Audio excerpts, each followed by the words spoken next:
இந்த சிறப்பான நிகழ்ச்சி இந்த ட்ரஸ்டை வழிநடத்தி கொண்டிருக்கும் உருவாக்கிய மரியாதைக்குரிய மாண்புமிகு முன்னாள் அமைச்சர் எஸ்பி வேலுமணியன் அவர்கள், மரியாதைக்குரிய அன்பிற்குரிய அன்பரசன் அவர்கள் மற்றும் இந்த நல்லறம் ட்ரஸ்டோட ட்ரஸ்டி மரியாதைக்குரிய அக்கா கிருத்திகா அக்கா அவர்கள், எனக்கு பின்னால் நல்ல கருத்துக்களை உங்களோடு பேச இருக்கும் ராஜசேகர் அண்ணா அவர்கள், Akshaya college of arts and science கோயம்புத்தூரோட டைரக்டர், அதுக்கப்புறம் ஃபைனலி ஓட் ஆஃப் தேங்க்ஸ் கொடுக்கறக்கும் principal ICP professional academy Geethamani அக்கா அவர்கள் மற்றும் எல்லாருக்கும் very good afternoon. Sunday afternoon டிஃபிகல்ட்டான டைமு, சாப்பாட்டுக்கு அப்புறம் சண்டே ஆஃப்டர்நூன் பொதுவாக எல்லாரும் ஒரு அஜெண்டா வச்சிருப்பாங்க, அந்த டைம்ல இப்போ பேச சொல்லியிருக்காங்க. எனக்கு ரொம்ப நேரம் உங்களோட பேசணும்னு ஆசை, but I have half an hour. அதை எப்படி பெஸ்டா யூஸ் பண்ண முடியும்னு நான் யோசிக்கிறேன். ஏன்னா இலான் மஸ்க்குக்கும் நமக்கும் ஒரே ஒரு ஒற்றுமை தான் இருக்கு, அவருக்கு 24 மணி நேரம் தான், நமக்கு 24 மணி நேரம் தான். ஸோ அதனால அதுல ஹாஃப் அன் ஹவர் இருக்குன்னா அதை பெஸ்டா எப்படி யூஸ் பண்ணணும்னு பார்க்கலாம். இங்க எவ்வளவு பேரு 12th எழுதி முடிச்ச ஸ்டூடெண்ட்ஸ் கை தூக்கலாமா? 1 2 3 4 5 6 7 ஒரு 10 பேர் இருக்கீங்க. அப்போ டீச்சர்ஸ் எவ்வளவு பேர் இருக்கீங்க கை தூக்கலாமா? ஓகே. இப்ப இது ரெண்டுமே இல்லாம கொஞ்சம் பேர் இருக்கீங்களா? அவங்க யாரு கை தூக்கலாமா? ஏன்னா நான் யார்கிட்ட பேசுறேன்னு ஃபர்ஸ்ட் தெரிஞ்சுக்கணும்ல. நீங்களா என்ன காலேஜ் படிக்கிறீங்களா? 11ங்களா? 12th எழுதிட்டு இருக்கீங்க. ஓகே. சோ அப்ப 12th ஸ்டாண்டர்ட் ஸ்டூடெண்ட்ஸும் டீச்சர்ஸ் தான் இருக்காங்க. Okay right. ஏன்னா இப்ப ரெண்டு மிக்ஸ் ஆஃப் ஆடியன்ஸ் இருக்காங்க. பொதுவாக ஆடியன்ஸ் என்ன இருக்காங்களோ அவங்களுக்காக தான் நம்ம பேச முடியும், அதுக்காக தான் கேட்டேன். ரொம்ப சந்தோஷம். ஃபர்ஸ்ட் நான் ஸ்டூடெண்ட்ஸுக்கு பேசிக்கிறேன். நீங்க சண்டே ஆஃப்டர்நூன் நீங்க வந்திருக்கீங்க. நான் ஒரு சிம்பிளான ஒரு எக்ஸாம்பிள் கொடுத்து உங்ககிட்ட சொல்லணும்னு நினைக்கிறேன். அடுத்து 12th முடிச்சிருக்கீங்க, காலேஜ் எடுக்கணும்னு நினைப்பீங்க. ஒருவேளை 11th இருந்தா 10th முடிச்சிருந்தா என்ன கோர்ஸ் எடுக்கணும்னு நினைப்பீங்க. மேஜர்லி 12th முடிச்சவங்க தான் இங்க இருக்கீங்க. காலையில சண்டே மார்னிங் ஒரு மாதிரி ஒரு சோம்பேறித்தனமா இருக்கிற ஒரு டைம்ல அம்மா வீட்டுல இருந்து வா காய்கறி வாங்கிட்டு போலாம், இல்ல கிராசரி வாங்கிட்டு வரலாம் அப்படின்னு கூப்பிட்டாங்கன்னா பொதுவா 90% நம்ம என்ன சொல்லுவோம்? நோன் தான் சொல்லுவோம். ஏமா நீ போயிட்டு வாமா, வேற ஏதாவது வழி இருக்கான்னு சொல்லுவோம். அதுவே அம்மா கிளம்பி போய் ஒரு 10-15 மினிட்ஸ்ல ஃப்ரெண்டு மச்சி வாடா கிரிக்கெட் விளையாட போலாம் அப்படின்னு சொன்ன என்ன பண்ணுவோம்? கிளம்பி உடனே போயிடுவோம். ஒரு எக்ஸாம்பிள், இதை ஞாபகம் வச்சுக்கோங்க. ரெண்டாவது, சப்போஸ் நீங்க ஒரு பிடிக்காத லெக்சர்னா உங்க சப்ஜெக்ட், அந்த சப்ஜெக்ட் உங்களுக்கு பிடிக்காதுன்னு வச்சுக்கலாம். லெட்ஸ் அஸ்யூம் அந்த தம்பிக்கு இப்ப பிடிக்கல அந்த மாதிரி. அப்போ கெமிஸ்ட்ரி உட்கார்ந்து கேட்கணும் அப்படின்னா 1 மணி நேரம் கிளாஸ் போறது எவ்வளவு நேரம் மாதிரி இருக்கும்? ஒவ்வொரு 2 நிமிஷத்துக்கு ஒரு தடவை டைமை பார்ப்போம். எப்படா முடியும் 1 மணி நேரம் எவ்வளவு நேரம் மாதிரி இருக்கும்? 4-5 மணி நேரம் மாதிரி இருக்கும். அதுவே நீங்க எல்லாம் ஃப்ரெண்ட்ஸ் எல்லாம் ஜாலியா உட்காந்து ஒரு சமோசா டீ சாப்பிட்டு எல்லாரும் கலகலன்னு பேசிட்டு இருக்கீங்க. பேசிட்டு இருக்கும்போது 1 மணி நேரம் எவ்வளவு நேரம் மாதிரி இருக்கும்? 10-15 நிமிஷம் மாதிரி இருக்கும். இந்த 2 எக்ஸாம்பிளையும் புரிஞ்சுட்டு நீங்க அடுத்து என்ன கோர்ஸ் எடுக்கணும் டிசைட் பண்ணுங்க. அவ்வளவுதான், வெரி சிம்பிள். லைஃப்ல எல்லாத்துக்குமே டைம் இருக்கு. நிறைய பேர் சொல்லுவாங்க பிஸி ஸ்கெடியூலுங்க, என்னால எக்ஸசைஸ் பண்ண முடியல. அதை விட பிஸியா இருக்கவங்க ரெகுலரா காலையில் 1 மணி நேரம் எக்ஸசைஸ் பண்றவங்க இருப்பாங்க. அப்ப அந்த உழவர் சந்தைக்கு போனோமா, கிரிக்கெட் விளையாட போனோமாங்கிற மாதிரி எல்லாத்துக்குமே நேரம் இருக்கு.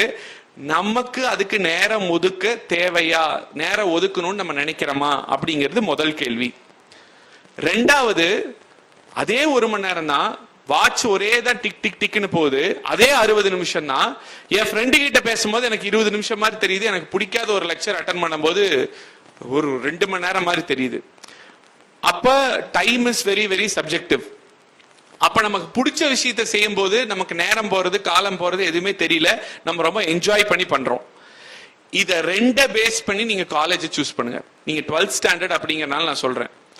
சில பேர் சொல்லுவாங்க இந்த கோர்ஸ் எடுத்தீங்கன்னா வேலை கிடைக்கும், இந்த கோர்ஸுக்கு நல்ல மார்க்கெட் இருக்கு, இந்த காலேஜ்ல இந்த கோர்ஸ் படிச்சீங்கன்னா நீ சக்சஸ் ஆயிடலாம். அப்படி ஒரு ஃபார்முலாவே கிடையாது, அது பச்சை பொய். நீங்க எந்த காலேஜ்ல எந்த கோர்ஸ் படிச்சாலும் சக்சஸ் ஆகலாம். அஃப்கோர்ஸ் டெஃபினட்டா மேம் சொன்ன மாதிரி டியர் 1 டியர் 2 அதுக்கெல்லாம் டிஃபரன்ஸ் இருக்கு. ஒரு செட் ஆஃப் காலேஜில் நீங்க படிச்சீங்கன்னா நிறைய கம்பெனி, 25 கம்பெனி வேலைக்கு எடுக்க வராங்கன்னா இன்னொரு காலேஜில் 5 கம்பெனி தான் வராங்கன்னா அங்க உங்களுக்கு வேலை கிடைக்கிறதுக்கு வாய்ப்பெல்லாம் அதிகம். நான் இல்லைன்னு நான் சொல்லல. ஏன் நான் அது பச்சை போய் அப்படின்னு நான் சொல்றேன்னா, எந்த கோர்ஸ் எடுத்தாலும் நீங்க ஏதோ ஒரு கோர்ஸ் சொல்லுங்க. நீங்க உங்க சீனியர்ஸ் இருந்திருப்பாங்க, உங்க மாமா சித்தப்பா அந்த மாதிரி இருந்திருப்பாங்க, யாராவது இருந்திருப்பாங்க. ஏதோ ஒரு கோர்ஸ் சொல்லுங்க, அந்த கோர்ஸ் எடுத்து கண்டிப்பா வாழ்க்கையில சக்சீடே ஆகலன்னு. இல்லைன்னா ஒரு கோர்ஸ் சொல்லுங்க, அந்த கோர்ஸ் எடுத்தவங்க ஃபெயிலியர் ஆகாதவங்களே இல்ல, கண்டிப்பா எல்லாருமே சக்சஸ் தான் பண்ணியிருக்காங்க. அப்படி ஒரு கோர்ஸே கிடையாது. எல்லா கோர்ஸ்லயும் சக்சஸ் ஆனவங்களும் இருக்காங்க, சக்சஸ் ஆகாதவங்களும் இருக்காங்க. நான் வந்து பிஹெச்டி டெக்ல முடிச்சு 15 வருஷம் ஆச்சு. பிஇசி முடிச்சு 15 வருஷம் ஆச்சு. ஆல்மோஸ்ட் 2010ல முடிச்சேன். இன்னைக்கு வரைக்கும் எனக்கு தெரிஞ்சு எங்க காலேஜ்ல என் பேட்ச்ல முடிச்சுட்டு சரியா வேலை கிடைக்காம சிரமப்படுறவங்களும் இருக்காங்க. ஆனா அதே பேட்ச்ல படிச்ச பிஹெச்டி டெக்ல படிக்காத டியர் 2 காலேஜ்ல படிச்ச அவங்களோட நல்லா இருக்கவங்க இருக்காங்க. என்ன இது கம்மியா இருக்கும், அது அதிகமா இருக்கும், அவ்வளவுதான் வித்தியாசம். அப்ப என்னன்னா நீங்க ஒரே ஒரு விஷயம் தான், உங்க வாழ்க்கை அந்த பிடிக்காத லெக்சர் 1 மணி நேரம் போன மாதிரி போகணுமா, இல்ல ரொம்ப பிடிச்சி ஃப்ரெண்ட்ஸ் கூட கலகலன்னு பேசுற மாதிரி போகணுமாங்கிறது நீங்க படிக்கிற காலேஜ், நீங்க பில்ட் பண்ண போற கரியரை பொறுத்தா இருக்கு. எனக்கு லைஃப் வந்து பாத்தீங்கன்னா என் ஃப்ரெண்ட்ஸ் கூட பேசும்போது எப்படி 1 மணி நேரம் 15 மினிட்ஸ் மாதிரி இருக்கும், அந்த மாதிரி தான் இருக்கு. ஏன்னா எனக்கு பிசினஸ் பண்றது பிடிக்கும், எனக்கு சேல்ஸ் பண்றது பிடிக்கும், எனக்கு பாலிடிக்ஸ்னா ரொம்ப பிடிக்கும். அதனால எனக்கு இது இன்னைக்கு சண்டேவா மண்டேவா டியூஸ்டேவான்னு தெரியல, ரொம்ப சந்தோஷமா இருக்கு, ரொம்ப ஜாலியா இருக்கு. எதுவுமே எனக்கு ஒர்க் மாதிரியே தெரியல, ரொம்ப ஜாய்ஃபுல்லா இருக்கு, என்ஜாய் பண்ணி பண்றேன். அந்த மாதிரி இருந்ததுன்னா நல்லது. ஏன் நான் சொல்றேன்னா, இதை எங்க போனாலும் சொன்னது. லாஸ்ட் இயர் அன்னைக்கு ஒரு டாக் கொடுக்க கூப்பிட்டுருந்தாங்க, அப்பவும் நான் இதை சொல்லியிருந்தேன். இதை சொல்லிக்கிட்டே தான் இருப்பேன் எங்க போனாலும். ஏன்னா இதை ரியலைஸ் பண்றவங்க வந்து லைஃபையே வேற மாதிரி பார்ப்பாங்கிறது என்னோட ஒரு ஸ்ட்ராங் ஒப்பீனியன். நம்ம லைஃப்ங்கிறது ஒரு டெம்பரரி டைம். நம்ம எப்ப வந்தோம்னு நம்ம டிசைட் பண்ணல, எப்ப போறோங்கிறது நமக்கு தெரியாது. இந்த டெம்பரரி டைம் அதுல வந்து பாத்தீங்களா, இப்ப வந்து 18 வயசு 19 வயசு பாவம் பசங்க ஒரு 12th முடிச்சு காலேஜ் சேரும்போது 20 வயசு ஆயிடுது. இன்னைக்கெல்லாம் 50 வயசுலயே முட்டி வெளியே வந்துருது. 60 வயசுக்கு மேல எல்லாரும் அப்படியே அந்த மாதிரி ஆகுது. அப்ப 30-40 வருஷம் தான் அந்த நடுவுல இருக்கிற டைம். அந்த 30-40 வருஷம் டைம்ல 24 மணி நேரத்துல ஆல்மோஸ்ட் வந்து 8 மணி நேரம் தூங்கிடுறோம். அதுக்கு இல்லாம குளிக்க சாப்பிட பிடிக்க 4 மணி நேரம் போயிடும். அப்ப 12 மணி நேரம் போயிருது. மிச்சம் இருக்கிறது 12 மணி நேரம். அப்ப அந்த 40 வருஷம் 20 வருஷமா மாத்திடலாம். அந்த மிச்சம் இருக்கிற 12 மணி நேரத்துல நீங்க 8ல இருந்து 10 மணி நேரம் நீங்க செய்ய போற வேலையில தான் டைம் ஸ்பெண்ட் பண்றீங்க. காலையில 9 மணிக்கு போனா சாயங்காலம் 6-7 மணி வரைக்கும் ஆபீஸ்ல தான் இருக்காங்க. உங்க அப்பாவா இருந்தாலும் அம்மாவா இருந்தாலும் வீட்டுல இருக்கிறது இல்லையே. அதுக்கப்புறம் வந்து தூங்குறதுக்குள்ள இருக்கிற மிச்சம் 4 மணி நேரம் தான் உங்களோட டைம் ஸ்பெண்ட் பண்றாங்க. நீங்களும் அப்படித்தான் இருக்க போறீங்க. அது தப்பு இல்ல, அதுதான் பிராக்டிக்கல் லைஃப். அப்படின்னா ஆல்மோஸ்ட் நம்ம வாழ போற அந்த பீக் டைம்னு சொல்லக்கூடிய அந்த 40 வருஷத்துல கண் முழிச்சிட்டு இருக்கிற 20 வருஷத்துல ஆல்மோஸ்ட் 80% ஆஃப் த டைம் உங்களோட ஒர்க் பிளேஸ்ல தான் நீங்க ஸ்பெண்ட் பண்ண போறீங்க. அப்ப யோசிச்சு பாருங்க, பிடிக்காத லெக்சர் 1 மணி நேரம் அட்டன் பண்றக்கே 4 மணி நேரமா இருக்கு, எவ்வளவு கஷ்டமா இருக்கு. அப்ப பிடிக்காத ஒரு விஷயத்தை 20 வருஷம், அதுவும் 80% ஆஃப் யுவர் லைஃப் டைம்ல நீங்க பண்ணணும்னா எவ்வளவு கஷ்டமா இருக்கும். அதனாலதான் சொல்றேன், அப்பா அம்மா ஃபோர்ஸ் பண்ணுவாங்க, இன்ஜினியரிங் தான் எடுக்கணும், ஐடி தான் எடுக்கணும், கம்ப்யூட்டர் சயின்ஸ் தான் எடுக்கணும், அடம்பிடிங்க, ஒத்துக்காதீங்க. அவங்க இன்னைக்கு ஃபோர்ஸ் பண்ணுவாங்க. 20 வருஷம் நீங்க கஷ்டப்பட்டு பிடிக்கல தெரியாம ஐடி எடுத்தேன்னு கூடவே அது வரைக்கும் இருப்பாங்களான்னா இல்ல.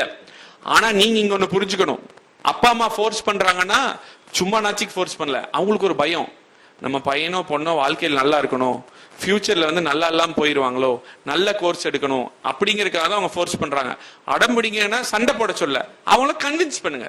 இல்லம்மா எனக்கு இதுதான் பிடிச்சிருக்கு, இல்லப்பா எனக்கு இதுதான் பிடிச்சிருக்கு, இதுதான் பண்ணணும்னு நினைக்கிறேன் அப்படின்னு. அதுலயே நீங்க ஃபில்டர் ஆகி பிடிச்ச. ஏன்னா நான் நிறைய பார்த்திருக்கேன். இசிஇ நான் படிச்சது, எனக்கு சாஃப்ட்வேர் பிடிக்காது. நான் இசிஇ படிக்கும்போது என் பக்கத்துல அமலன் ஜோசப்னு ஒருத்தர் உட்காந்து இருப்பாரு. அவர் வந்து பாத்தீங்கன்னா நான் அந்த ப்ராப்ளம் சால்வ் பண்ணி முடிக்கிறதுக்குள்ள அவர் 2 ப்ராப்ளம் சால்வ் பண்ணிடுவார். எனக்கு அவ்வளவு பிடிக்கும் அவருக்கு சாஃப்ட்வேர்னா. எனக்கு சாஃப்ட்வேர் பிடிக்காது. அவரை போய் ஏதாவது விற்க சொல்லுங்க, அவர் பேசவே மாட்டார். அவரால் விற்க முடியாது.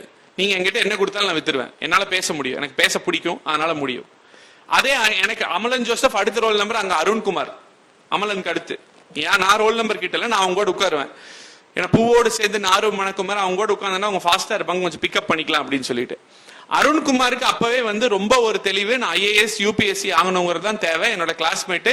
அதனால அவன் பிளேஸ்மெண்ட்டே ஆப்ட் அவுட் பண்ணிட்டான். பிளேஸ்மெண்ட் ஆப்ட் அவுட் பண்ணிட்டு படிச்சு இன்னைக்கு ஐஆர்எஸ் ஆஃபீஸரா பெங்களூர்ல இருக்கான். ஐஏஎஸ் ட்ரை பண்ணா கிடைக்கல, but still it's good, IRS ஆஃபீஸரா இருக்கான். சோ அந்த மாதிரி அமலன் ஜோசப் வந்து பாத்தீங்கன்னா யூ வில் பி சர்ப்ரைஸ்ட். அவர் வந்து பாத்தீங்கன்னா இன்னைக்கு ஆஸ்திரேலியால ஒரு சர்ச்சில் ஃபாதரா இருக்கார். அவர் வந்து அவருக்கு அதான் பிடிச்சிருக்கு. ஸோ இது ஏன் நான் சொல்றேன்னா, அன்னைக்கு அந்த இன்ஜினியரிங் ஃபர்ஸ்ட் இயர் ஜாயின் பண்ணும்போது அமலன் ஜோசப்க்கும் ஒன்றும் தெரியாது, அருண்குமாருக்கும் ஒன்றும் தெரியாது, இந்த ராமச்சந்திரனுக்கும் ஒன்றும் தெரியாது. இன்னைக்கு இங்க ராமச்சந்திரன் அரசியல்வாதி, பிசினஸ் பண்ற, அவர் ஒரு ஃபாதரா இருக்காரு, அவர் ஒரு IRS ஆஃபீஸர் இருக்காரு. இதே மாதிரிதான் உங்க கூட காலேஜில் சேர்ற எல்லாருமே ஒரு 10 வருஷம் 15 வருஷம் வச்சு பாத்தீங்கன்னா வெவ்வேறு திசையில வெவ்வேறு இடத்துல இருப்பாங்க. அதனால இந்த இடத்துலயே ஃபில்டர் பண்ணிக்கோங்க உங்களுக்கு என்ன பண்ணணும் அப்படிங்கறத. உங்களுக்கு இதுதான் ஆம்பிஷன், அப்துல் கலாம் ஆகணும், இப்படி ஆகணும், அப்படி எல்லாம் இருக்கணும்னு நான் சொல்லல. அட்லீஸ்ட் உங்களுக்கு பிடிக்குமா கோடிங் பண்றதுக்கு? பிடிக்காதா? மேனுஃபேக்சரிங் பிடிக்குமா? பிடிக்காதா? சேல்ஸ், MBA அந்த மாதிரி ஆர்கனைசிங், பிசினஸ் இது பிடிக்குமா? பிடிக்காதா? இந்த மாதிரி பிராடா என்ன பிடிக்கும்? அப்ப சரி, ஓகே, ஒரு IT சாஃப்ட்வேர் பிடிக்கும்னு சொல்றோம். அப்ப அந்த வேலை எப்படி இருக்கும்? அப்ப அந்த மாதிரி ஒர்க் பண்ற ஒரு 4 பேர்ட்ட ஃபோன் பண்ணி பேசி இதெல்லாம் ஃபிகர் அவுட் பண்ணிட்டு அதுக்கப்புறமா நீங்க கோர்ஸ் எடுத்தீங்கன்னா பெட்டரா இருக்கும். அதுக்கப்புறமும் கூட இப்ப நான்லாம் எதுக்கு எடுத்தேன்னா, அது படிச்சா வேலை கிடைக்கும், வேலை கிடைச்சா சம்பளம் வரும், சம்பளம் வந்தா வீட்டுக்கு கொடுக்கலாம், வீட்டுக்கு கொடுத்தா அவ்வளவுதான், இதுதான் வாழ்க்கை அப்படின்னு சொல்லி தான் எப்படியாவது PhD டெக்ல BE கிடைக்கணும்னு வாங்கி எடுத்தேன்.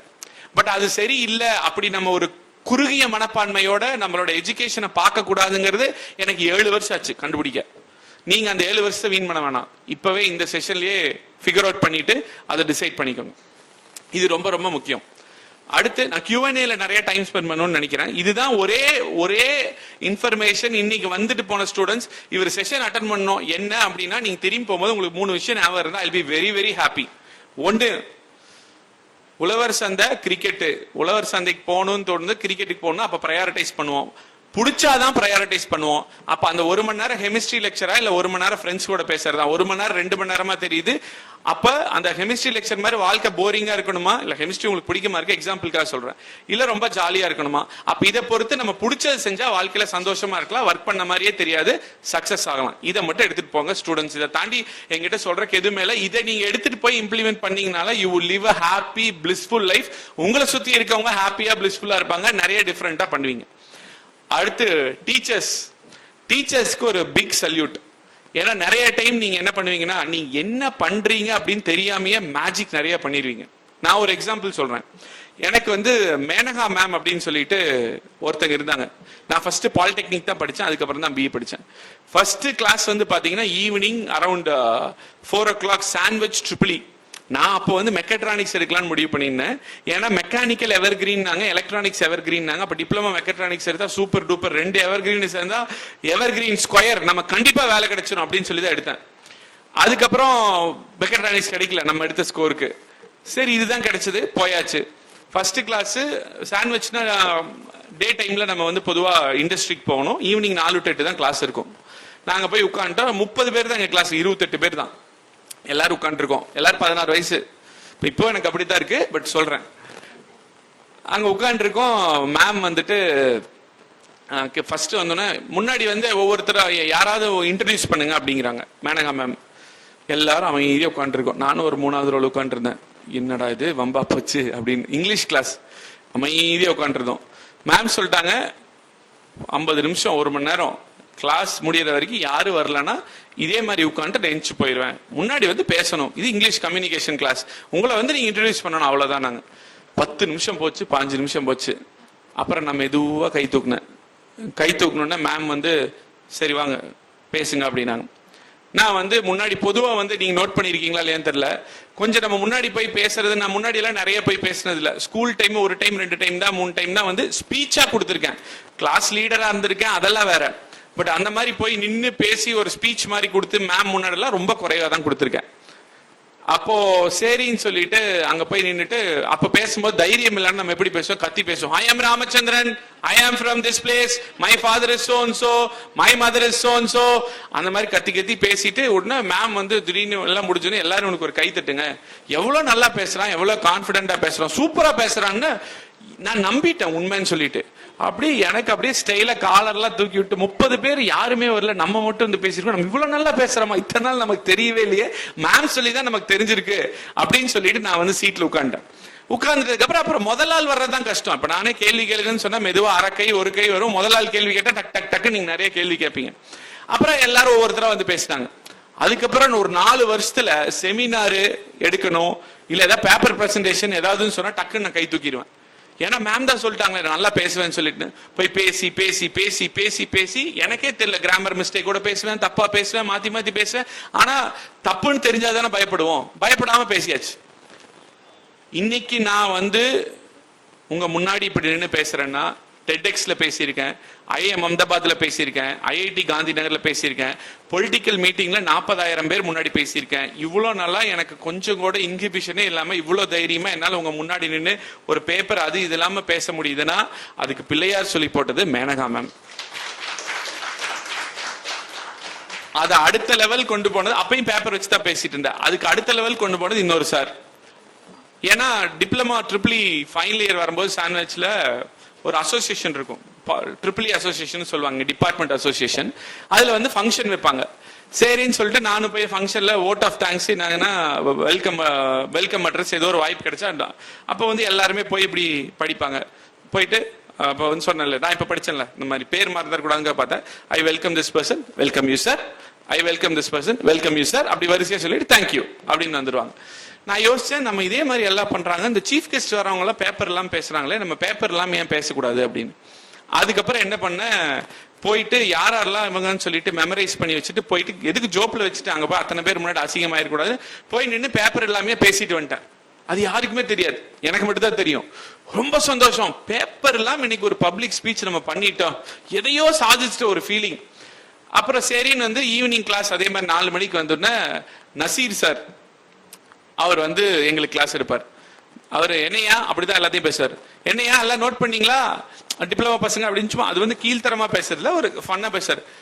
டிப்ளமா பசங்க மேல பேசுறதே யோசிச்சு வச்சுதான் பேசுவாங்க. நீங்க நோட் பண்ணீங்களா ராமச்சந்திரன் பேப்பரே எல்லாம் பேசினான், எந்திரிச்சு நில்லு அப்படின்னு சொல்லி எல்லாத்தையும் கையெழுத்து அவர் அதை நோட் பண்ணியிருக்காரு நான் பேசினதை. அதுதான் எப்பயுமே. அதுக்கப்புறம் அவரு சொன்னோன்னு எனக்கு ரொம்ப கான்பிடன்ஸ் வந்துருச்சு. அப்ப இது மேல போற மேடைகள்ல முடிந்த வரைக்கும் நம்ம குறிப்புகள் டேட்டால நிறைய இருக்குன்னா மட்டும் இல்லைன்னா நம்ம ஒரு எக்ஸ்டெம்போரா தான் இருக்கணும் அப்படிங்கிறதுக்கான தைரியம் வந்தது. அன்னைக்கு நசீர் சார் பண்ண வேலை என்னங்கிறது அவருக்கு தெரியாது, அன்னைக்கு மேனகா மேம் பண்ண வேலை என்னங்கிறது தெரியாது. அவங்க 2 பேர் கொடுத்த கான்பிடன்ஸ்ல தான் நான் எம்பி கேண்டிடேட்டா இருக்கப்போ வீதி வீதியே போய் ஆயிரக்கணக்கான பேர் முன்னாடி நான் பேசினேன்.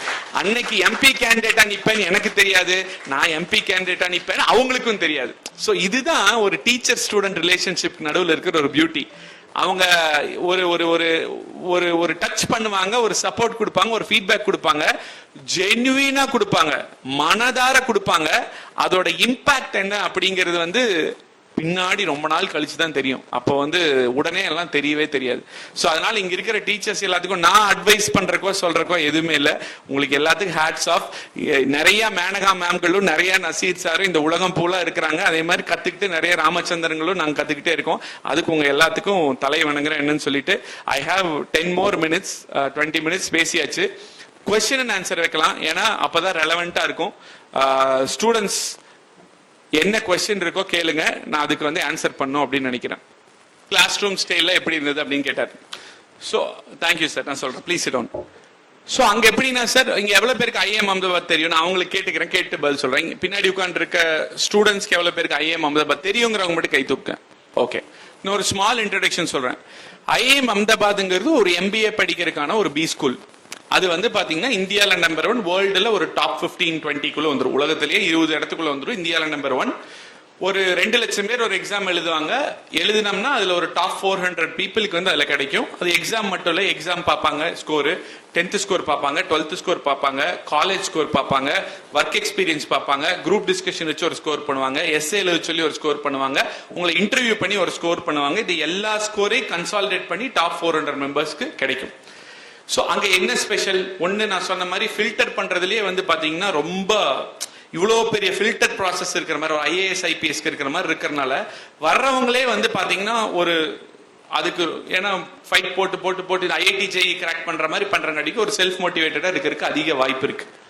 வந்ததுக்கு அப்புறம் அங்க எப்படின்னு பாத்தீங்கன்னா கொஸ்டின்ஸ் பக்கம் பக்கமா எழுதுறது அந்த மாதிரி இருக்காது. இப்ப 100 மார்க் அப்படின்னா எக்ஸாம் அதை டிஃபரெண்டா பிரிச்சிருவாங்க. கிளாஸ் பார்ட்டிசிபேஷன் ஒரு கான்செப்ட் இருக்கு, சிபி அப்படின்னு சொல்லுவோம். அப்படின்னா என்னன்னா கேலரி டைப்ல இருக்கும் கிளாஸ் ரூம். ப்ரொஃபசர் கிளாஸ் எடுத்துட்டு இருப்பாரு. இந்த கார்னர்ல ரிசர்ச் டீச்சிங் அசிஸ்டன்ட் ஒருத்தவங்க உட்காந்து இருப்பாங்க. இந்த கேலரியோட இப்ப நான் உட்காந்து இருக்கேன்னா ராமச்சந்திரன் என் பேரு, என்னோட பாஸ்போர்ட் சைஸ் போட்டோம், அந்த சார்ட் அவங்ககிட்ட இருக்கும். அந்த சார்ட் வச்சுட்டு தான் அவங்க உட்காந்து இருப்பாங்க. கிளாஸஸ் எப்படி இருக்கும்னா கேஸ் ஸ்டடிஸ், இப்போ ஃபார் எக்ஸாம்பிள் இந்த மாருதி சுஸ்கேலியோ ஏதோ வந்து குஜராத்தில் ஒரு ஹெச்ஆரை வந்து பேர்ன் பண்ணி ஒரு இஷ்யூ ஆச்சு, இறந்துட்டாங்க, ஒரு கொண்டுட்டாங்க, லேபர் இஷ்யூ ஆச்சு. அதை பத்தி ஒரு 30 அடுத்த நாள் கிளாஸ்க்கு நம்ம முன்னாடியே படிச்சுட்டு தான் போனோம். 30 பக்கம் இல்லை 20 பக்கம் இல்லை 10 பக்கம் டிபெண்ட் 5 பக்கம் கூட இருந்திருக்கு, டிபெண்டிங் அப்போ அந்த கேஸ் ஸ்டடி. அதை பத்தின டீடைல்ஸ் எல்லாமே இருக்கும். போனோன்னா ப்ரொஃபஸர் என்ன கேட்பாருன்னா அதை நம்ம படிச்சுட்டு வந்திருக்கோம் அப்படிங்கறது அசியூம் தான் பண்ணுவோம். படிச்சுட்டு தான் வரணும் கிளாஸ்க்கு, இல்லைன்னா ஒண்ணுமே புரியாது கிளாஸ்ல, ஏன்னா அது என்ன கான்டெக்ட்னே தெரியாதுல்ல. போனோன்னு என்ன கேட்பாருன்னா அந்த ஹெச்ஆர் அந்த இடத்துல எடுத்த முடிவு சரியா தவறா, சரினா ஏன் சரி, தவறுனா ஏன் தவறு, இதுதான் கேள்வியா இருக்கும். அப்ப நீங்க என்ன பண்ணணும்னா அதுல வந்து அந்த அந்த முடிவு ஏன் எடுத்தாரு ஹெச்ஆர், அதுல வந்து பாத்தீங்கன்னா அந்த கம்பெனியோட பேலன்ஸ் ஷீட் இருக்கும், பினான்சியல்ஸ் இருக்கும், ப்ராஃபிட் அண்ட் லாஸ் இருக்கும், அந்த இயர்ல என்னென்ன ஹெச்ஆர் பாலிசி போட்டாங்கன்னு இருக்கும். இது எல்லாம் வச்சு நான் ஹரிஷாந்தா என்ன முடிவு எடுக்கங்கிறது நான் பதில் சொல்லணும். இது சரியில்லைன்னு இன்னொருத்தவங்க சொல்லுவாங்க. இப்போ இதை வந்து அங்க உட்கார்ந்து இருக்கிற டீச்சிங் அசிஸ்டன்ட் நோட் பண்ணுவார். ராமச்சந்திரன் இப்படி கை தூக்கணும், கை தூக்குனா ப்ரொஃபசர் நீ பேசுனா பேசலாம், நோட் பண்ணுவாங்க. நோட் பண்ணிட்டு என்னென்ன பாயிண்ட் பேசினேன்னு நோட் பண்ணுவாங்க. அப்ப நான் கிளாஸுக்கு வேல்யூ ஆட் பண்ணேன்னா எனக்கு மார்க் இருக்கு. அப்ப எவ்ரிடே கிளாஸ்ல நான் பார்ட்டிசிபேட் பண்ணாலே 100க்கு 5 மார்க் எனக்கு அதுல இருந்து வரும். நான் கிளாஸ்ல கம்முன்னு உட்காந்து எவ்வளவு நல்ல எக்ஸாம் எழுதினாலும் 5 மார்க் போயிடும். அப்ப ஆட்டோமேட்டிக்கா நான் பேசுவேன், ஆட்டோமேட்டிக்கா பார்ட்டிசிபேட் பண்ணுவேன், ஆட்டோமேட்டிக்கா. இன்னொன்னு இப்பெல்லாம் நிறைய இடத்துல இப்ப நான் சொல்ற கருத்துக்கு எதிர்கருத்துனா எதிரிங்கிற மாதிரி பாக்குறாங்க. இல்ல அவர் சொல்ற கருத்து என் கருத்து வேறுபட்டுச்சுன்னா அவனுக்கு எனக்கு ஆகாதுங்கிற மாதிரி. அது வந்து ஒரு இம்மெச்சூர் தாட். வேற வேற கருத்து இருக்கிற 2 பேர் நண்பர்களா இருக்க முடியுங்கிறது அங்க நான் கத்துக்கிட்டேன். நான் வேற மாதிரி பாப்பேன் அந்த இஷ்யூவை, இன்னொருத்தர் வேற மாதிரி பாப்பாரு. சோ இதுக்கு ஒரு 5 மார்க். அதுக்கப்புறம் வந்து பாத்தீங்கன்னா எவ்ரிடே ஆஃப்டர்நூன் கிளாஸ் முடிஞ்சுன்னா ஃபர்ஸ்ட் ஹாஃப் மட்டும் தான் கிளாஸ் இருக்கும். 1:45க்கு வந்து ஒரு நோட்டீஸ் போர்டு இருக்கும், அதுல குவிஸ் இருக்கு அன்னைக்குன்னு ஒட்டி இருந்தாங்கன்னா குவிஸ் இருக்குன்னு அர்த்தம். அந்த ட்ரைமெஸ்டர்ல இருக்கிற எந்த சப்ஜெக்ட்ல வேணா குவிஸ் இருக்கலாம். அன்னைக்கு காலையில 1 மணிக்கு முடிஞ்ச சப்ஜெக்ட் அந்த கிளாஸ்ல நடத்தினது கூட குவிஸ் இருக்கலாம். அதான் சொல்லி கொடுத்தாச்சுல, நீ கவனிக்கலன்னா நாங்க என்ன பண்றது அப்படின்றாங்க. அது 1 மார்க்கா இருக்கலாம், 2 மார்க்கா இருக்கலாம், மோஸ்ட்லி அப்படித்தான் இருக்கும், பக்கம் பக்கம் எழுதுற மாதிரி இருக்காது. அப்ப இந்த மாதிரி அப்பப்ப குவிஸ், சர்ப்ரைஸ் குவிஸ் தான் முதல்ல இன்ஃபார்ம் பண்ணவே மாட்டாங்க. ஏன்னா இன்ஃபார்ம் பண்ணா யாரு வேணா படிச்சுட்டு வரலாம். சர்ப்ரைஸா வச்சா ஒழுங்கா கிளாஸ் கவனிச்சு ஒழுங்கா படிச்சுட்டே இருந்தா மட்டும்தான் அந்த குவிஸ் அட்டன் பண்ணி மார்க் வாங்க முடியும்.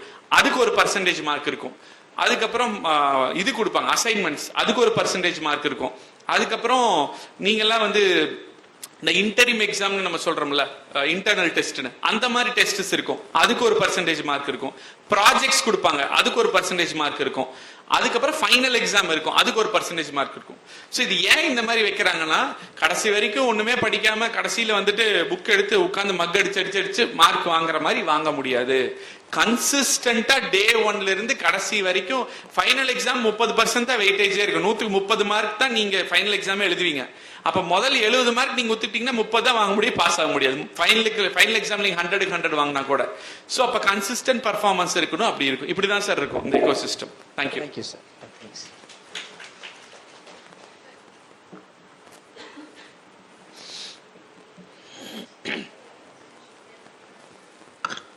வணக்கங்கண்ணா. வணக்கம்.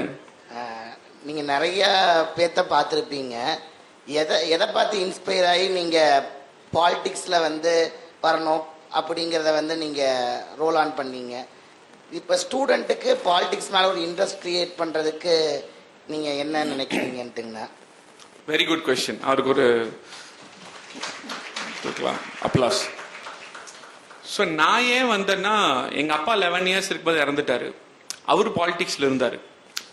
அப்போ அவரை பத்தி 90%, ஏன்னா 11 இயர்ஸ் நமக்கு பெருசா விவரம் தெரியாதுல்ல, அவர் இறந்ததுக்கு அப்புறம் மத்தவங்க சொல்லி தான் நான் தெரிஞ்சுக்கிட்டேன். அப்பா இப்படி பண்ணாரு, நல்லது பண்ணாரு, பாலிடிக்ஸ்ல இருந்தாருன்னா எல்லா சன்னுக்கும் அவங்க அப்பா தான் ஒரு ஹீரோ. அப்படிங்கும்போது நம்ம அப்பா இவ்வளவு பண்ணிருக்காரு, அப்ப அவரை மாதிரி நம்மளும் ஏதோ ஒண்ணு பண்ணணுங்கிறது ஃபர்ஸ்ட் ரீசன். 2வது எனக்கு எம்ஜிஆர் அவர் ரொம்ப பிடிக்கும். 3வது புரட்சி தலைவி அம்மா 2வது ரொம்ப பிடிக்கும். இது 3 கனெக்ட் ஆனங்காட்டிக்கு நான் வந்தேன். இது ஃபர்ஸ்ட் அதாவது அந்த ஒரு சின்ன இளமை பருவத்துல டிசைட் பண்றதுக்கு இதுதான் ரீசன் இருந்தது. அப்புறம் வயசாக இவால்வ் ஆக வந்து பாத்தீங்கன்னா நீங்களும் எல்லாரும் புரிஞ்சுக்கணும், நீங்க எந்த அரசியல் கட்சியில இருக்கிறீங்களோ இல்லையோ, ஓட்டு போடுறீங்களோ இல்லையோ, நீங்க எல்லாருமே பாலிடிக்ஸ்ல தான் இருக்கீங்க. இந்த நாட்டுல பிறந்தாலே நீங்க எல்லாருமே பாலிடிக்ஸ் தான் இருக்கீங்க. இதுல எந்த ஒரு மாற்று கருத்து இல்ல. நீங்க சம்பாதிக்கிறீங்க, டாக்ஸ் கட்டுறீங்க, உங்களுக்கு ஒரு பர்த் சர்டிபிகேட் வேணும்னா போய் ஒரு ஆபீஸுக்கு போறீங்க. எல்லா விதத்திலையும் ஒரு பாலிடிக்ஸ்னாலே ஒரு நெகட்டிவ் வேர்ட் நினைச்சாங்க. அப்படி கிடையாது. பாலிடிக்ஸ் பண்ற ஆபீஸ்ல, பாலிடிக்ஸ் பண்ற ஸ்கூல்ல, நான் பாலிடிக்ஸ் பண்றியாடா ஃப்ரெண்ட்ஷிப்குள்ள, பாலிடிக்ஸ் நெகட்டிவ் வேர்டு கிடையாது. அதை வந்து நெகட்டிவா நம்ம கொலோக்கியல யூஸ் பண்ண ஆரம்பிச்சிட்டோம். ஸோ அதனால நான் என்ன சொல்லுவேன்னா, அதுக்காக நாளைக்கே எல்லாரும் போய் ஒரு கட்சியில சேர்ந்துட்டு உடனே எல்லாரும் வேலை வெட்டியெல்லாம் விட்டு போங்க அப்படின்னு நான் சொல்லல. பட் இன்னைக்கு இருக்கிற யங்ஸ்டர்ஸ் எஸ்பெஷலி நீங்க சொன்னங்காட்டிக்கு நான் சொல்றேன், பாலிடிக்ஸை சீரியஸா கன்சிடர் பண்ணுங்க. என்னன்னா ஃபர்ஸ்ட் ஓட் பண்ண ஆரம்பிங்க. பண்ணுவீங்க, சில பேர் பண்றதுல பண்ணணும். ஓட் பண்ணும்போது தயவு செஞ்சு ரீல்ஸோ ஷார்ட்ஸோ பார்த்து ஓட் பண்ணாதீங்க. என்னோட எம்பி எலெக்ஷன்லயே நான் ரிசல்ட் அதுக்கப்புறம் நிறைய பேர் ஒரு ஒரு பேசுறப்பெல்லாம் உங்களுக்கு ஓட்டு போட்டேன்னு கேட்டா பெரியவங்கன்னா விட்டுருவேன். ஒரு 20 இருந்து 25 வயசுக்குள்ள இருக்க பசங்களோ பொண்ணுல கேட்டா நீங்க எந்த கட்சி இல்லைன்னா எந்த கட்சி சொன்னா ஏடிஎம்கே, ஏடிஎம்கே நமக்கு தான் போடுவாங்க விட்டுருவேன். உங்களுக்கு போடலன்னா டிஎம்கேன்னு சொன்னாங்கன்னா அவங்களுக்கு தான் போடுவாங்கன்னு விட்டுருவேன். இல்ல நடுநிலையா இருக்கவங்க ஓட்டு போட்டா ஏன் ஓட்டு போட்டீங்கன்னா, இந்த ரீல்ஸ்ல சூப்பரா பேசியிருந்தீங்க சார், இந்த ஷார்ட்ஸ்ல சூப்பரா பேசியிருந்தேன் சார்.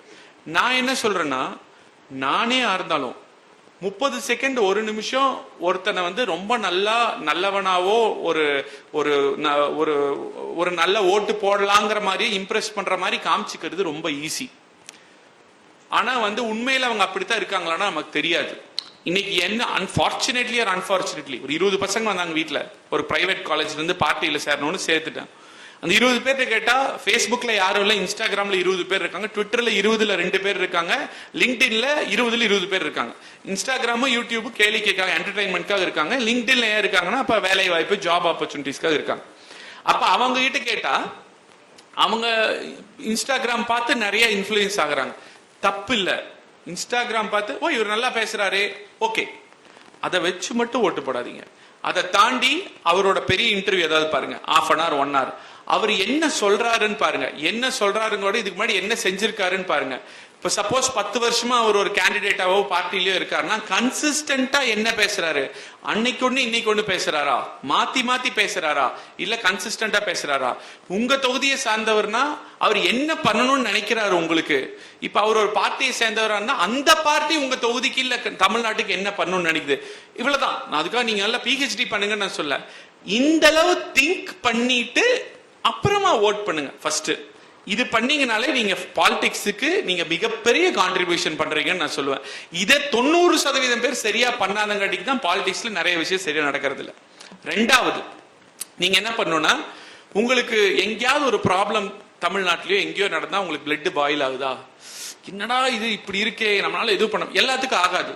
நான் தப்பா சொல்ல, பிளட் பாயில் ஆனா உடனே நீங்க நல்லவங்க, ஆகலைன்னா நீங்க கெட்டவங்க, அப்படிலாம் நான் ஜட்ஜ் பண்ணல. எல்லாருமே இன் a way we are all good, in a way we are all bad. இப்ப என்னன்னா, ஏதோ ஒரு ப்ராப்ளம் எங்கேயோ நடக்குது, திருநெல்வேலியில் ஒன்று நடக்குது, என்னடா இப்படி நடந்தது. இப்ப பாருங்க, இப்போ வரும்போது ஒரு நியூஸ் பார்த்தேன், தண்ணியில ஏதோ கலந்து குடிச்சு 3 குழந்தைங்க இறந்துட்டாங்க. அது வந்து சில பேருக்கு என்னடா இப்ப நடக்குதுன்னு, சில பேருக்கு என்னடா இது இதெல்லாம் மாறணும், அப்படி இப்படா மாறும், அந்த மாதிரி உங்களுக்கு தோணுதா? அப்படின்னா நீங்க பாலிடிக்ஸ் எலிஜிபிளான ஆள் தான். somebody's problem is bothering you. அப்ப நீங்க என்ன பண்ணலாம்னா, அதுக்காக அகைன் நான் வேலையெல்லாம் விட்டுட்டு வர சொல்ல, அப்ப ஓகே நமக்கு எந்த பார்ட்டி பிடிக்கும் அப்படின்னு திங்க் பண்ணுங்க. உங்க ஃபேமிலியில வந்து பாலிடிக்ஸ்ல யாரா இருக்கணுங்கிற அவசியம் இல்லை. அப்ப இன்னைக்கு வந்து இந்தியால வந்து இந்தியா இவ்வளவு நல்லா இருக்கு, தமிழ்நாடு இவ்வளவு வந்து நல்லா இருக்குன்னா குடும்பத்தில் அரசியல் இருந்தவங்க மட்டும் அரசியல்ல வந்துதான் இந்த அளவு ஆயிருக்குன்னா இல்ல. உங்களை மாதிரி யாரோ ரம்யா, திவ்யா, ரமேஷ், சுரேஷ்னு உண்மையாலுமே நாட்டு மேல அக்கறை உள்ள நிறைய பேர், 90% பேர் இன்னைக்குமே ஃபர்ஸ்ட் ஜெனரேஷன் பாலிட்டிஷியன்ஸ் தான் இருக்காங்க. அவங்க வந்து நிறைய நாட்டுக்கு நல்லது பண்ணியிருக்காங்க. அதுக்காக ஃபேமிலியில இருந்து வந்தா தப்புன்னு நான் சொல்ல. எதுக்காக இதை சொல்றேன்னா, உங்களால ஃபேமிலி பேக்ரவுண்ட்னால வர முடியுங்கிறதுக்காக சொல்றேன். ஸோ அப்போ ஒரு பார்ட்டி ஃபர்ஸ்ட் சூஸ் பண்ணுங்க. சூஸ் பண்ணிட்டு ஒரு பேசிக் மெம்பர் ஆகுங்க, வாலண்டியர் பண்ணுங்க, நீங்க படிங்க, வேலைக்கு போங்க, எப்பெல்லாம் முடியுதோ மந்த்லி 1 மணி நேரம் ஸ்பெண்ட் பண்ணுங்க. நீங்க பினான்சியலி க்ரோ ஆக பெருசாகி ஃபேமிலி அது சஸ்டைனபிளா எல்லாம் ஆக மேபி மந்த்லி 1 day ஸ்பெண்ட் பண்ணுங்க. அப்போ உங்களுக்கு ஒரு லெவலுக்கு மேல நீங்க ஃப்ரீ ஆகி என்னால இன்னும் நேரம் ஸ்பெண்ட் பண்ண முடியும் போது ஸ்பெண்ட் பண்ணுங்க. பேசுங்க ஃப்ரெண்ட்ஸ் கிட்ட, இது கரெக்டான ஸ்கீமா, அது கரெக்டான ஸ்கீமா, இது கரெக்டா, இவரு சொல்றது கரெக்டா, அவரு சொல்றது கரெக்டா. ஜஸ்ட் யாரோ ஒருத்தங்க ஃபேமஸா இருக்காங்களோ, இல்ல ரீல் நல்லா போடுறாங்களோ, இல்ல ஷார்ட்ஸ் நல்லா போடுறாங்களுக்காக ஓட் போடாதுங்க. அது வந்து ஒரு குறுகிய மனப்பான்மை. ஸோ இதுதான் நான் வந்து சொல்லுவேன். அதே மாதிரி பாலிடிக்ஸ் மட்டும் இல்லைங்க, நீங்க எந்த ஃபீல்டு வேணா எடுத்துக்கோங்களேன். இப்ப சினிமான்னு எடுத்துக்கோங்க. சினிமால நிறைய பேர் பாருங்க, ஆக்டர் ஆக்ட்ரஸ் இருக்கவங்களோட குழந்தைங்க வந்திருப்பாங்க. டாக்டர்ஸ் பாருங்க, டாக்டர்ஸோட குழந்தைங்க வந்திருப்பாங்க, டாக்டர் ஆயிருப்பாங்க. லாயர்ஸோட குழந்தை லாயர் ஆயிருப்பாங்க. பிசினஸ் மேனோட குழந்தை பிசினஸ் மேன் ஆயிருப்பாங்க. இது என்ன காரணம்னா, பொதுவாக குழந்தைய உங்க அப்பா அம்மாவை பார்த்தா வளருவாங்க. அப்புறம் இன்னொன்னு, இப்ப நான் ஒரு ஐடி கம்பெனிக்கு போகணும், எங்க அப்பா அம்மா ஐடில ஒர்க் பண்றாங்கன்னா அவங்க ஈஸியா எனக்கு கைட் பண்ணிடுவாங்க. இந்த சாஃப்ட்வேர் படி, இது பண்ணு, இப்படி பண்ணா நீ பண்ணிடலாம். கொஞ்சம் ஒரு கைடன்ஸ் கிடைக்கும் போது இப்போ திடீர்னு போய் சினிமாவில் நடிக்கணும் எனக்கு நடிக்க பிடிக்கலாமா இருக்கும், ஒரு பிளாக் பாக்ஸ் மாதிரி இருக்கும், என்னன்னே தெரியாது, ஒண்ணுமே புரியாது. இதே சப்போஸ் எங்க வீட்டுல ஒரு நடிகரோ ஒரு டைரக்டர் அப்பா அம்மா இருந்தாங்கன்னு வச்சுக்கோங்களேன், எல்லா கனெக்ட்ஸும் எல்லாமே இருக்கும். ஆனால் இதுதான் கேட்ச், நல்லா வச்சுக்கணும். நான் பேர் சொல்ல விரும்பல, நான் ரெக்கார்ட் பண்ற நடிகை அந்த நடிகர்கள் எல்லாம் தப்பா சொன்ன மாதிரி ஆயிரும். ஜாம்பவான்களா எத்தனையோ நடிகர்கள் இருந்து அவங்களோட பையன்களையும் பொண்களையும் கொண்டு வந்தாங்க. அதுல 95% யாருமே சக்சீட் ஆகலையே, 5% தான் அவங்க ஃபேமிலி மூலமா வந்தவங்க சக்சீட் ஆயிருக்காங்க. புரியுதுங்களா? பேரண்ட்ஸ் அதே மாதிரி பிசினஸ்மேன் நிறைய பேர் அவங்க அடுத்த ஜெனரேஷனை வந்து பிசினஸ் நடத்த சொன்னாங்க, எல்லாருமே சக்சஸா பண்ணலையே. மெஜாரிட்டி நிறைய பண்ண முடியாம போயிருக்காங்க, மைனாரிட்டி தான் பண்ணியிருக்காங்க. அதனால அதே மாதிரி ஒரு அப்பா பயங்கர சக்சஸ்ஃபுல் டாக்டரா இருப்பாரு, பையன் டாக்டரா இருப்பாரு, அப்பா அளவு சக்சஸ்ஃபுல்லா இல்ல அம்மா அளவு சக்சஸ்ஃபுல்லா இருக்கணும்னு அவசியம் இல்லையே. சோ அதனால என்னதான் வந்து ஒரு லாயரோட பையன் லாயர், அரசியல்வாதியோட பையன் அரசியல்வாதி, நடிகரோட பையன் நடிகர், டாக்டரோட பையன் டாக்டர்னு வந்தாலும் அவங்க சக்சீட் பண்றது அவங்களோட இண்டிவிஜுவல் டேலண்ட்ல தான் இருக்கு. யாருமே வந்து உங்க அப்பா பெரிய டாக்டரா நான் உங்ககிட்ட ஆபரேஷன் பண்றேன்னு வரவே மாட்டாங்க. நீ நல்ல டாக்டர்னா தான் நான் உங்ககிட்ட வருவேன். உங்க அப்பா பெரிய டாக்டர், உங்க அப்பா கிட்ட தான் போவேன், உங்ககிட்ட வர மாட்டேன். இல்ல அம்மா கிட்ட தான் போவேன், உங்ககிட்ட வர மாட்டேன். சோ இதுதான் ரொம்ப ரொம்ப முக்கியம். சோ அதனாலதான் பாலிடிக்ஸ்க்கு வர்ற ஆட்கள் குறைவா இருக்கு யூத். இப்ப அந்த எக்ஸ்போஷர் அதிகமாயிட்டு இருக்கு, டே பை டே என்னால பார்க்க முடியுது. லிங்க்டின்ல நிறைய பேர் எனக்கு மெசேஜ் அனுப்புறாங்க, நான் பெங்களூர்ல ஒர்க் பண்றேன், ஏதாவது கான்ட்ரிபியூட் பண்ணலான்னு இருக்கேன், பாலிடிக்ஸ்ல என்ட்ரான் இருக்கேன். நிறைய ஒரு வருஷத்துல ஒரு 100 பேர் வந்து 18 to 30 இயர்ஸ் என்ன வந்து பர்சனலா வீட்டுல பாத்துட்டு போனாங்க. எல்லாருமே எந்த கட்சி சாராதவங்க, பாலிடிக்ஸ்ல என்டர் ஆகணும் ஒரு இன்ட்ரெஸ்ட், ஆனா எப்படின்னு தெரியல. அப்படின்னா இது ஒரு பாசிட்டிவ் சேஞ்ச். அப்ப இதை நோக்கி சொசைட்டி மூவ் ஆகுது, விச் இஸ் குட். இந்த வாய்ப்பை ஏற்படுத்தி கொடுத்த கீதாமணி மேமுக்கும், எப்பயுமே என்ன என்கரேஜ் பண்ணிட்டு இருக்க கிருத்தியா மேமுக்கும், plus Nallaram trust founder SPV அண்ணாக்கும், மரியாதைக்குரிய அன்பண்ணாக்கும், இங்க வந்திருக்கிற எல்லா ஸ்டூடெண்ட்ஸ்க்கும், எல்லா ஃபேக்கல்டிஸ்க்கும் என்னோட மனமார்ந்த நன்றி. Thank you so much.